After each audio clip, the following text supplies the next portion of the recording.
Alright, this is Chat UTD and my reaction to United signing a striker, something I didn't think we'd do earlier in the summer in young Benjamin Sesko. A fee in the region of £65 million from Leipzig, one of the bright young strikers in European football, courted by Arsenal earlier in the summer, been linked to a lot of the big Premier League teams over the last 3 or 4 years, a growing reputation over the last 3 or 4 years, and quite an exciting signing. I had a look at his stats a week or so ago and thought they're not overwhelming in terms of goals. So that's a touch concern, and he doesn't look prolific. But as I said, he's one of the bright young strikers in Europe that's been spoken about by all the big clubs in the Premier League over the last few years. So I think by reputation alone, he must be a pretty decent player. Saw a compilation of some of his goals. Well aware that you can put compilations together to make players look better than they are, but you can't deny, or I can't deny, that the goals that I've seen in that compilation are, some of them are phenomenal goals, and a good variety of goals. An absolute rocket of a shot. He's 6'5".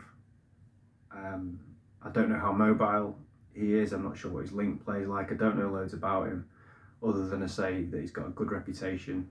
There's big clubs that have been after him very recently, including Arsenal, and it shows good intent that we've gone and bought one of the best young strikers, or certainly potentially best young strikers in Europe. So it's a good signing. We desperately needed a striker. I think particularly when you consider that we've got Mbeumo and Cunha as well, that front three looks very exciting, and that should hopefully mean we score a lot more goals and hopefully are better to watch as well next season. There's other areas of the pitch, of course, that need addressing, but that is exciting that we've got those three players in. And I have to hold my hand up and say I was wrong earlier in the summer on a couple of fronts, actually. I said I didn't think we'd spend more than £50 million on any individual player. We've done that on three separate occasions with the three signings that we've got. And I also said I didn't think we'd sign a striker, and had no intent to sign a striker, or if we did, that it would be a journeyman, 1 year deal, loan deal, bargain basement, home bargain shopping type striker. This isn't that, and I have to say I'm pleasantly surprised that we've gone out and done this deal.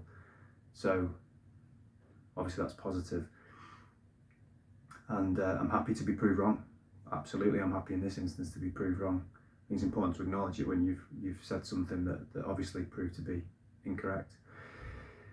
There's some people that sort of said, well, what do we do with, well, two things with Højlund. Some people are sort of saying, what do you do with Højlund now?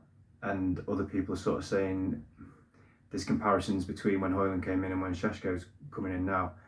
First things first, Højlund, if we need to recoup some money, it makes sense to let him go. I'd be concerned about the depth in the striker department then, although we are more or less going to be playing once a week because we're not in Europe. I think we need two, and I actually think Højlund could benefit from having someone else there and playing in cameos and not having as much pressure on his shoulder. So if we take money out of the equation, I'd prefer to keep Højlund. But if we need to recoup money, especially if there's a choice, for example, in a hypothetical world, if someone said, right, you can get a goalkeeper and a midfield player, but you're going to have to sell Højlund to recoup some money to have any chance of doing that, I'd sell Højlund tomorrow. So it all depends, really. But I wouldn't be averse to keeping Rasmus. On the comparisons between him and Rasmus, I think it's very different. Rasmus came in from Atalanta really in his breakthrough season. He'd not scored many goals at all for Atalanta. He just had a bit of a burgeoning reputation, but as I say, that was his one full season really, and we spent £72 million on the back of that. Sesko, as I mentioned before, is a player that's been mentioned a lot over the last few years by the likes of Chelsea, Liverpool, Arsenal, the big clubs in the Premier, biggish clubs in the Premier League. Obviously, much to people's amusement, we've got in there ahead of Newcastle again. I don't think Newcastle are a big club, so I'm not including them massively in that conversation, but obviously they've got a lot of money. I have to say, I wasn't going to talk about this. I have to add though on that, what it does show is, again, something that I've said earlier in the summer that might well not quite be right. I've said I think we're losing our pull. I think we are to some degree.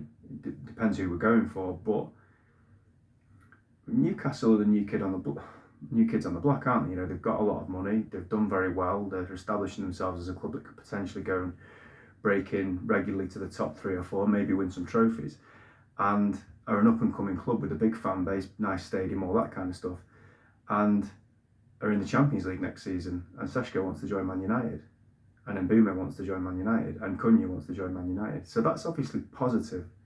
We've got to get back to doing something on the pitch though, and this will obviously help, I think. What next? There's talk of Aliba from Brighton. I don't think there's a cat in hell's chance we get that done, because apparently they want 100 million. Apparently they don't want to sell him. I don't think that's going to happen. Amazing if it does happen. Again, a young player I don't know a lot about, but I hear very good things about him, and I know that he's someone that's been spoken about amongst the United fan base. The 2 positions I think everyone agrees that we still need to strengthen is midfield and goalkeeper. I don't know what's more pressing. I think probably a goalkeeper, because you can probably plug gaps in the midfield. I don't mean you can plug a gap like we've got at the back with Onana, because if he makes a mistake, it's a goal. And it sounds simple and crude that, but it's true.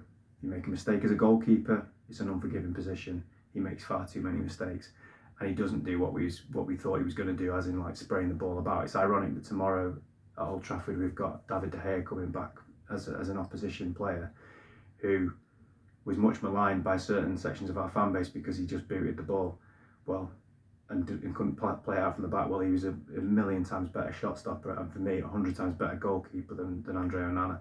So I think it's critical that we get a goalkeeper. I don't know if it'll happen or not, but they've surprised me a few times in this window, United, so who knows. Just to wrap up, you know, I've made my feelings very clear on Ineos and the Glazers over the last 2 years really, particularly recently. I stand by everything I say about them.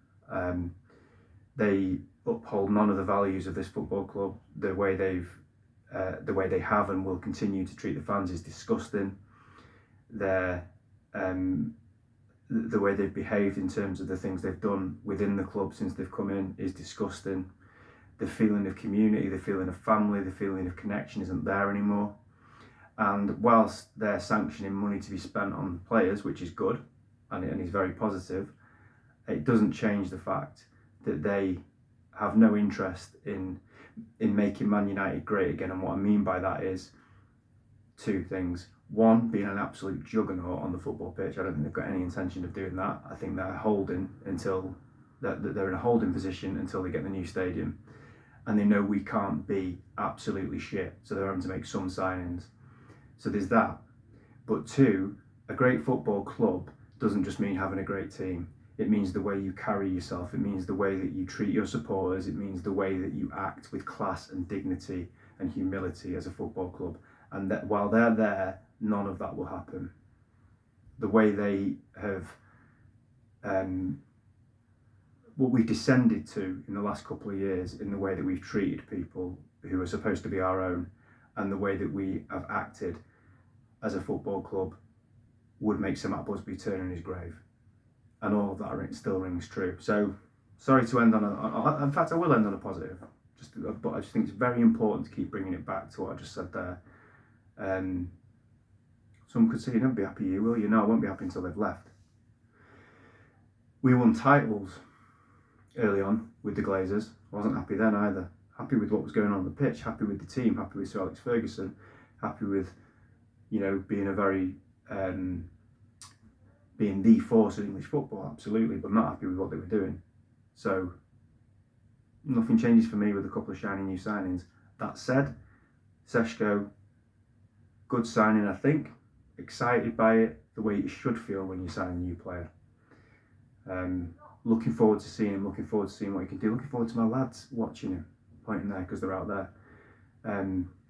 and having someone maybe to get hold of, a player that they can buy, that they can want the name on the back and all that kind of stuff. There aren't many heroes in this team, so this is a young kid with great potential. Hopefully he can come in and score some goals and help us move up that league table, and hopefully win some trophies as well.